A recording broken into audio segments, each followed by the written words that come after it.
চটজলদি এবং ঘরে থাকা উপকরণ দিয়ে তৈরি আমার আজকের এই রেসিপি। আমার আজকের এই রেসিপিটার নাম সয়াবিন কাবাব। খুবই সহজ পদ্ধতিতে আজকে বানিয়ে দেখাবো এই সয়াবিন কাবাবগুলো। চলো তাহলে দেখে নেওয়া যাক আমি এই কাবাবটা কিভাবে বানাই। এখানে আমি 50 গ্রাম সয়াবিন আগে থেকে গরম জলে ভিজিয়ে রেখেছিলাম। আধ ঘন্টা মতন সয়াবিনগুলো গরম জলে ভিজিয়ে রাখার পরে সয়াবিনগুলো অনেকটা নরম হয়ে গেছে। এখন জল ছাড়িয়ে সয়াবিনগুলোকে মিক্সিতে একবার গ্রেট করে নেব। গ্রেট করার পরে সয়াবিনগুলো অনেকটা এরকম ঝরঝরে হয়ে যাবে। এইবার এই সয়াবিনগুলোর ভিতরে দিয়ে দেব হাফ চামচ রসুন কুচি, দিয়ে দেব হাফ চামচ আদা কুচি, দিয়ে দেব হাফ চামচ কাঁচা লঙ্কা কুচি, আর এখানে একটা মিডিয়াম সাইজের পেঁয়াজ আমি আগে থেকে কেটে রেখেছিলাম, সেই কেটে রাখা পেঁয়াজটা দিয়ে দিয়েছি। দিয়ে দেব উপর থেকে হাফ চামচ লবণ, হাফ চামচ হলুদ, হাফ চামচ লাল লঙ্কার গুঁড়ো, আর হাফ চামচ ধনে গুঁড়ো, আর সামান্য পরিমাণে গরম মশলা।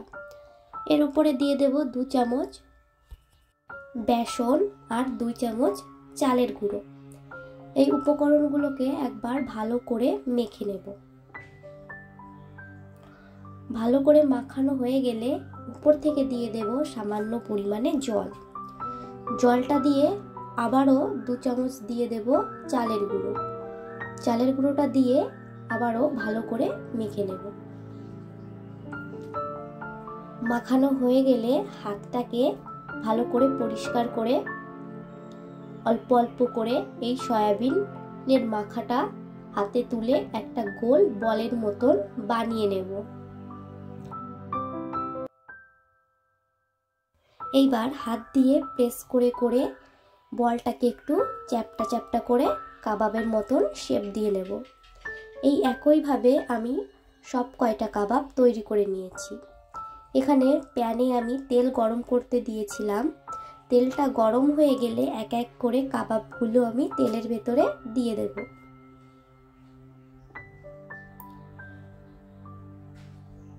এখানে সব কয়টা কাবাব তেলের ভেতরে দেওয়া হয়ে গেছে।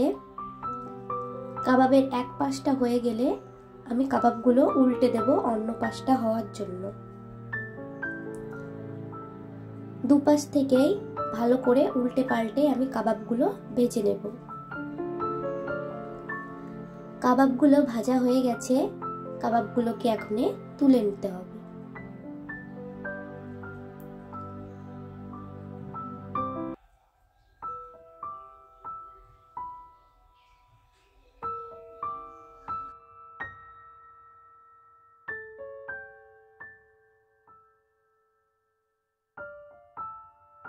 কাবাবগুলো নামানো হয়ে গেছে। এর উপর থেকে ছড়িয়ে দেব সামান্য পরিমাণে বিট নুন। আজকের রেসিপি কেমন হয়েছে অবশ্যই আমাকে কমেন্টে জানাবে। রেসিপি ভালো লাগলে লাইক, কমেন্ট আর সাবস্ক্রাইব করতে ভুলবেন না।